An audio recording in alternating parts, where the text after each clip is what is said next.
오늘 본문에 보면 아합이 죽고 아합의 아들 여호람이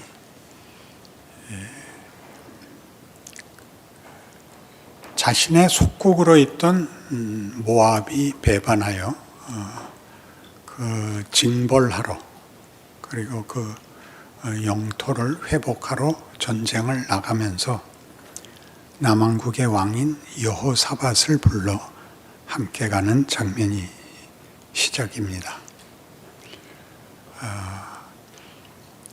원정길에 일주일쯤 가니까 이제 식량이 떨어지고 마실 물이 떨어져서 이제 그 곤경에 처하여 어찌할 바를 모르는데 이 북왕국 그 아합의 아들인 여호람이 묘하게도 하나님의 이름을 찾습니다. 여호와께서 오늘 우리를 여기서 죽게 하시려나 보다 그렇게 말하는데 그것이 믿음을 가진 건지 어떤 의도인지는 나와 있지 않습니다. 그런데 여호사밧이 그 말을 받아서 이제 엘리사를 불러 자신들의 원정과 현재 닥친 곤궁을 해결할 하나님의 방도를 구합니다. 땅을 많이 파서 물웅덩이를 만들어 아침에 일어나 보니 웅덩이마다 물이 가득하여 기갈을 면하게 됩니다. 그리고 엘리사가 여호사밧을 위하여 한 호의적인 하나님의 약속은 기갈을 해결할 뿐만 아니라 이 전쟁에서 승리할 것도 약속합니다.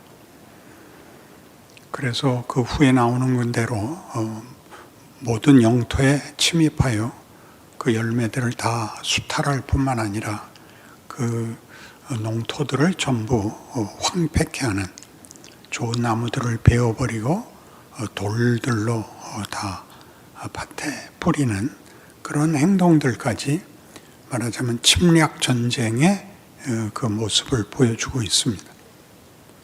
그런데 쫓기던 모압 왕이 마지막에 오갈 데가 없이 궁지에 몰리자 성 위에서 자기의 맏아들을 번제로 바쳐 전세를 역전시킵니다.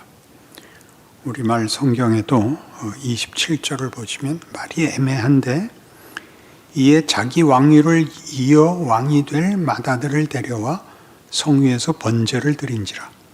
이스라엘에게 크게 경노함이 임하매 그들이 떠나 각기 고국으로 돌아갔더라. 이스라엘에게 크게 경노함이 임했다 하는 것은 그 모압 왕이 자기 아들을 죽이는 것을 보고 충격을 받았다 그렇게 이해할 수 있습니다. 그래서 더 이상의 그 비참한 결과는 보지 말자. 이쯤에서 만족하고 돌아가자. 그런 이해로도 이해할 수 있고 또는 그 고고학적인 발굴에 의한 비속에 의하면 이 전쟁이 그 비속에 기록되기는 모압의 대승으로 기록되어 있다고 합니다. 그러니까 이 경노함은 아마 그 모압의 군사들이 그 왕이 자기 아들을 번제로 바치는 걸 보고 아마 마음에 깊이 분발하여 전세를 역전시킨 것으로도 보입니다. 우리는 이 문제를 열왕기가 여기에 본문으로 택한 이유를 의도를 좀 더 깊이 살필 필요가 있습니다. 우리가 이전에 했던 아합 왕의 죽음을 부른 길르앗 라못에서의 전쟁에서 하나님은 아합을 죽이기 위하여 누가 아합을 꿰어 이 전쟁터에 와서 죽게 할꼬? 라는 질문에 대한 답을 한 영을 기억합니다. 어떻게 하겠느냐? 제가 거짓말하는 영이 되어 선지자들 입에 거짓말을 넣어서 아합을 꿰어 나오겠습니다. 가라, 그렇게 해라. 너는 성공할 것이다. 하나님이 거짓말을 시키실 수 있냐? 이 문제로 우리가 우리는 결국 하나님이 누군가를 아는 게 아니라 도덕법 위에 서 있다. 그러니까 그 도덕법이 인격자이고 창조주며 부활이신 하나님의 그 풍성함을 제안하고 우리가 도덕적으로 오르면 당연한 결과를 보상받는다는 식의 신앙으로 잘못할 수 있다. 도덕을 다 지키면 뻔뻔해집니다. 난 나 할 거 다 했어. 이렇게 자신감에 차서 동정도 용서도 없는 사람이 된다 했습니다. 오늘도 같은 차원에서 하나님이 어떻게 이방신에게 아들을 번제로 드리자 이방신이 일어나서 여호와를 믿는 백성을 이기는, 그래서 하나님이 지는 전쟁이 있을 수 있느냐 하는 질문을 이 본문이 던지는 것입니다. 그러니까 우리는 하나님을 믿으면, 하나님을 편으로 삼으면 하나님은 우리에게 승리를 주신다, 그렇게 믿고 있다는 것을 반박하는 셈입니다. 역사에서 이 사건을 증명으로 여기 기록한 셈이죠. 하나님을 우리 편으로 만들었으므로 나는 늘 이긴다라는 이런 생각을 기독교 회사에서는 중요한 신앙의 한 왜곡으로 승리주의라는 것을 가르칩니다. 승리주의란 하나님이 편을 들면 언제나 이긴다 하는 생각인데, 하나님이 자기 편을 든다는 게 매우 애매한 조건입니다. 내가 하나님을 믿으니 하나님은 내 편을 들어야 된다. 그래서 나는 늘 우월하고 우세해야 된다 라고 생각하는 것을 끊습니다. 같은 맥락에서 하나 더 나가면 주술적 신앙을 가지게 되는데, 주술적 신앙이라는 것은 간절히 구하면 하나님이 답하신다 라는 무속적 공식을 가지게 되는 것입니다. 하나님이 우리의 간절함에는 꼭 답해야 된다 라고 가지게 되는 것도 잘못된 생각이다 이겁니다. 왜냐하면 간절함이라는 것은 절대적인 조건이 아닙니다. 여러분 잘 아시는 대로 무속신앙이라는 것은 치성에 관한 종교입니다. 대상이 누구냐가 설명이 없고, 내 간절함에 왜 답을 해야 되는지도 관계도 설명되지 않은 채로 내가 간절하면 신이 누군지 상관없이 답을 얻어야 한다라는 것이 무속신앙입니다. 그래서 잘 아시는 대로 그 치열함을, 간절함의 치열함을 이제 나타내느라고 한겨울에 이렇게 소복 하나를 입고 나가서 냉수로 목욕을 하고 치성을 드리는 이런 것들이 답을 얻어내는 것을 알고 있는, 이런 것을 무속신앙적, 주술적 신앙이라고 합니다. 승리주의적 신앙이나 이 주술적 신앙의 약점은 그 모든 일의 조건이 믿는 자라고 말하는 나입니다. 그러니까 내가 주인이 되면 무슨 문제가 생기냐 하면 기대와 방법과 결론이 내 손 안에 있습니다. 하나님은 수단에 불과합니다. 하나님이 동원되는 이유는 딱 하나, 나보다 능력이 더 있기 때문일 뿐입니다. 그런데 성경이 하고 싶은 얘기는 우리가 어디에서 어긋나냐 하면 하나님이 목적을 가진다는 거죠.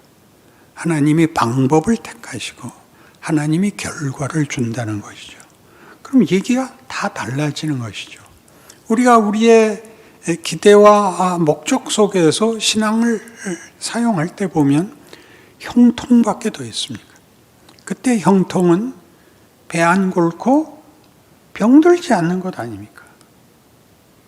그거는 신명기 6장에서 이미 출애굽한 백성들이 그 광야 생활을 하면서 겪은 시험이고 훈련입니다.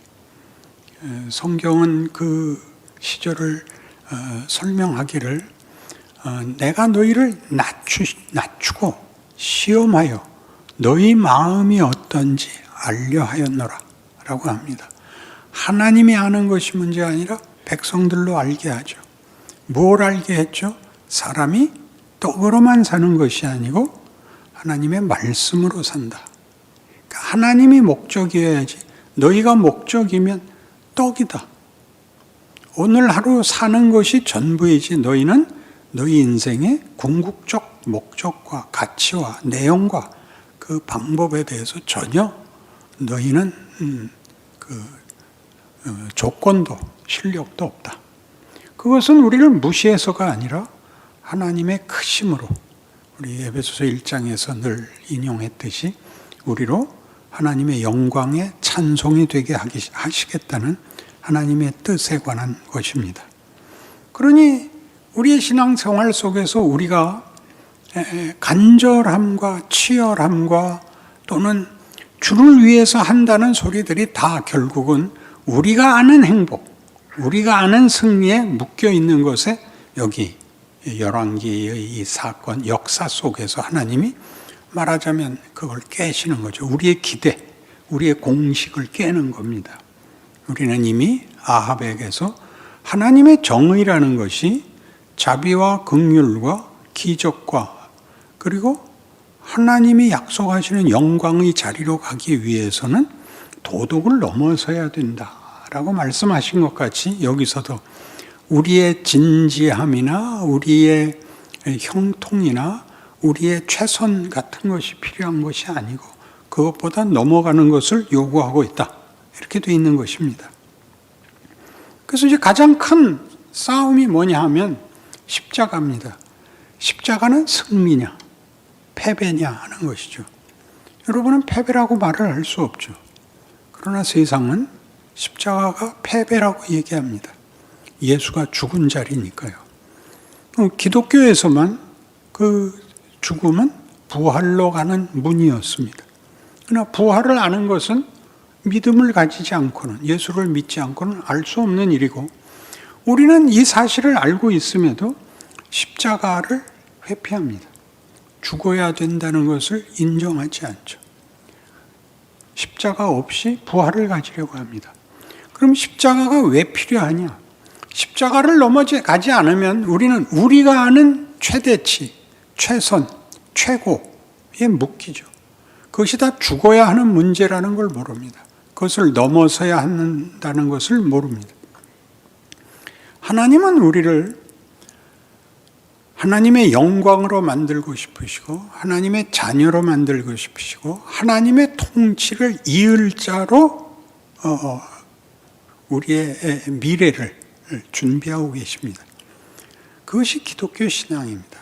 이 세상을 살아서 고생을 해야 되는 이유와 예수님께서 이 땅에 오셔서 우리를 구원하기 위하여 십자가를 지시는 문을 꼭 통과해야 하는 것처럼 그것이 섬김이며 사망이 끝인 세계의 문을 만들어야 했던 자리였던 것 같이 우리에게도 우리가 이 세상 사망이 십자가가 패배라고 알고 있는 세상에서 그 패배, 그 사망이 우리를 삼키는 조건 속에서 그 사망을 통과하는 인생 훈련을 요구하고 있습니다.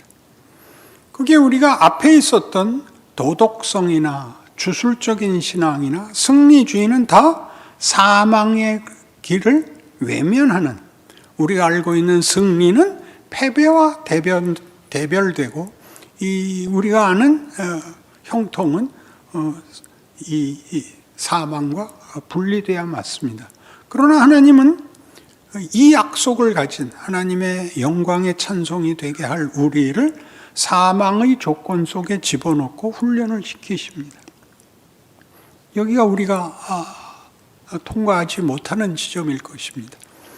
성경은 예수의 오심에 대해서 이사야 6장에 나타난 바와 같이 이사야의 선지 소명에서 드러나는 네가 가서 말씀을 전해도 저들이 보아도 들어도 깨닫지 못할 것이다 의 사명을 갖고 옵니다. 예수님이 오셔서 그 이사야에게 줬던 사명의 주인공이 나다.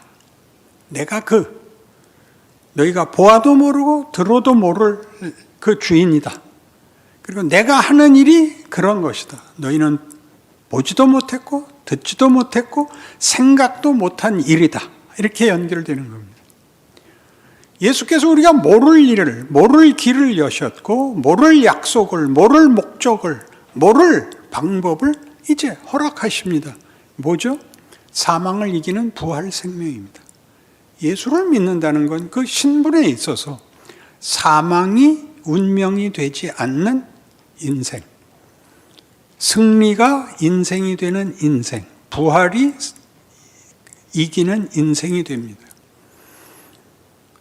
예수를 믿고도 왜 죄를 짓느냐 하는 문제가 많은 성도들을 괴롭히는데 잘못을 합니다. 그러나 그게 죄가 되지 않습니다. 죄는 사망을 만드는데 우리에게 일어나는 잘못은 신분상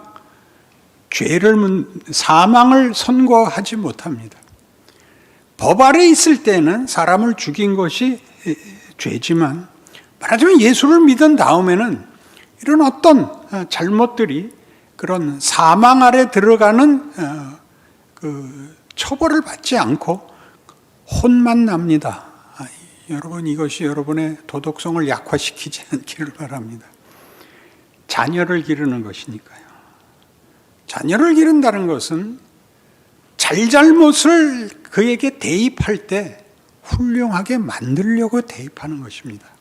살려둘까 죽일까를 판가름하는 것이 아니라 어떻게 해서든지 훌륭한 사람을 만들기 위하여 그에게 일어나는 모든 일에 대하여 말하자면 마땅한 처벌을 할 수밖에 없습니다. 상을 주기도 하고 벌을 주기도 하지만 그게 궁극적인 결과물이거나 운명이 아니라 그를 기르기 위한 길러가는 과정으로 됩니다. 그래서 로마서 8장 1절은 그러므로 그리스도 예수 안에 있는 자들에게는 결코 정죄함이 없느니라. 죄를 묻지 않습니다. 죄를 묻지 않는다는 것은 사망을 선고하지 않습니다. 이는 그리스도 예수 안에 있는 생명의 성령의 법이 죄와 사망의 법에서 너희를 구원하였음이라입니다. 그러니까 우리는 생명과 성령의 법 아래에 있는 겁니다. 그러니까 우리는 하나님의 자식입니다. 이제는 자식을 기르는 관계는 공포가 등장하는 게 아닙니다. 부모가 두려울 수 있지만 그것은 공포가 아니고 그는 진정성입니다. 그렇지 않습니까? 자식이 부모 말을 다 듣지 않지만 잘못했다고 해서 죽이는 법은 없습니다. 죽는 것보다 더한 벌을 받을 수도 있죠. 그러나 그건 다 궁극적으로 하나님의 목적을 이루기 위한 하나님이 우리에게 요구하시는 그 자리를 위한 그 포상입니다. 그러니까 거기서 끝나지 않아야 되고 벌도 거기서 끝나지 않아야 됩니다.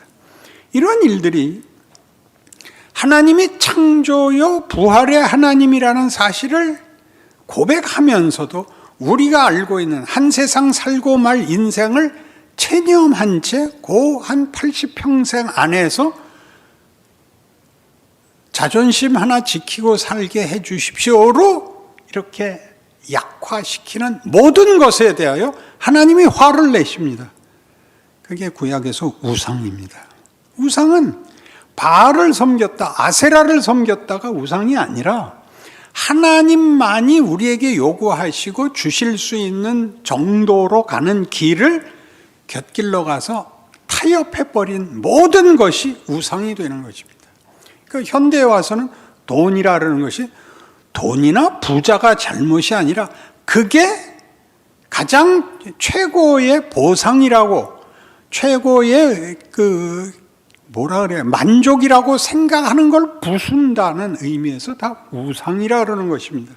그러니까 우상은 쉽게 왜 이스라엘 백성들은 이렇게 바알을 섬겼어? 왜 이렇게 아세라를 섬겼어? 그런 게 우상이 아니고 지금으로 와서 무슨 다른 종교들에 대해서 무슨 뭐 불교에 대해서나 무슨 다른 이슬람교에 대해서나 그런 다른 종교에 대해서 우리가 예수를 빼놓는 건 다 이렇게 가치가 없어 하는 식으로 경멸하는 것은 그건 무례한 짓입니다. 그리고 무례한 것을 넘어서 어리석은 짓입니다. 우리는 그들이 얼마나 잘못됐고 그건 형편없는가를 위해서 와 있지 않고 우리를 부른 이는 예수에게서 보이신 하나님이시다를 알라고 있는 것입니다. 그들보다 우린 달라야죠. 자식이란 최소한 자신감이 있는 겁니다. 신분상 자신감이 있는 겁니다. 우리 아버지가 누구야? 이 말은 급하면 하는 겁니다. 그렇지 않습니까? 어디 친구들하고 옛날에 중국집에 가서 짜장면 먹고 제비 뽑힌 놈 하나 남겨놓고 나머지 다 도망가고 나머지가 알아서 나와야 됐었어요. 그래서 창문 타고도 나오고 가다가 잡히고 잡혀서 너희 새끼들 다 죽을래. 그때 마지막으로 전화 한 통만 하게 해주세요. 아버지, 저 좀 중국집에 잡혀 있습니다. 그러는 거 아니에요? 혼은 나지만 그래서 아버지가 와서 목을 댕강 잘랐다. 그런 예는 여러분 상상도 하지 않을 거 아닙니까? 예수를 믿는다는 게 뭔지 모르는 거죠. 사도행전 4장 12절에 나오는 예수 외에 구원을 얻을 만한 다른 이름을 준 적이 없다. 그럴 때 예수를 부르면 되는 거다. 그런 말이 아닙니다. 예수로 보인 통과, 그 과정, 그 방법을 보라 말이죠. 구원이라는 것을 하나님이 어떻게 사망을 꺾고 거기에 부활을 심는가? 라는 이 거대한 구원 역사의 증언들을 통하여 하나님의 온 우주에 대하여 전 세상에 대하여 구원의 목적, 창조 때 그리하셨듯이 구원에 대해서도 하나님이 전체에 대한 목적과 열심과 그리고 힘쓰는 일들이 역사 내에 담겨 있다. 이렇게 얘기하는 겁니다. 그러니 우리 보고도 지금 코로나입니다. 코로나는 없어져야 할 병이기보다 더 우선해서 하나님의 끊임없는 도전입니다. 우리가 딴 생각 품고 쉽게 널브러져 있으면 와서 깨우는 겁니다. 벼락치듯이. 욥의 울부짖음에 폭풍 속에 찾아오시듯이 하나님이 우리의 잠자는 영혼을 깨우고 안일한 일상을 깨우기 위해서 하나님이 얼마든지 일하실 수 있습니다. 그러니 온 세상이 하나님께서 창조주시고 심판자이신데 부활이 역사 속에서 일어난 하나님의 그 지극한 증명인데 무엇이 환경, 무슨 민족, 무슨 역사, 무슨 뭘 갖다 대더라도 그런 모든 것이 다 하나님 하시는 일에 거역이나 무슨 반발이나 무슨 장애나 무슨 하나님이 타협하시거나 회피할 일이 어디 있냐 이렇게 얘기하는 것이 성경입니다. 그러니 여러분의 알량한 이해와 소원으로 타협하자고 하나님께 하는 기도는 그건 천벌을 받을 기도입니다. 너 나한테 그거 하나 해달라는 거냐? 그겁니다. 아버지, 성적은 따지지 마시고 용돈이나 많이 주십시오. 야, 용돈이 문제냐? 내 모든 걸 너한테 물려줄 거야. 근데 너 공부는 어떻게 하고 있냐? 그렇게 물어야 아버지 아닙니까? 여기서 빗나가시면 우리는 겁내지 않을 것을 겁내게 되고 감사해야 할 것을 잊고 살게 됩니다. 돌아와 이제 여기에 성경의 증언들을 들으십시오. 여러분들의 힘은 어디 있습니까? 예수로 증명된 하나님의 사랑, 하나님의 권능, 우리의 모든 못난 것들이 다만 손해보는 것으로 끝날 수 없는 하나님의 권능, 지혜 속에 우리가 부름을 받고 있다는 사실로 이 시기를, 여러분 인생을, 여러분의 현실적 모든 처지들을 이겨내셔야 합니다. 그것을 믿음이라고 합니다. 기도하십시다.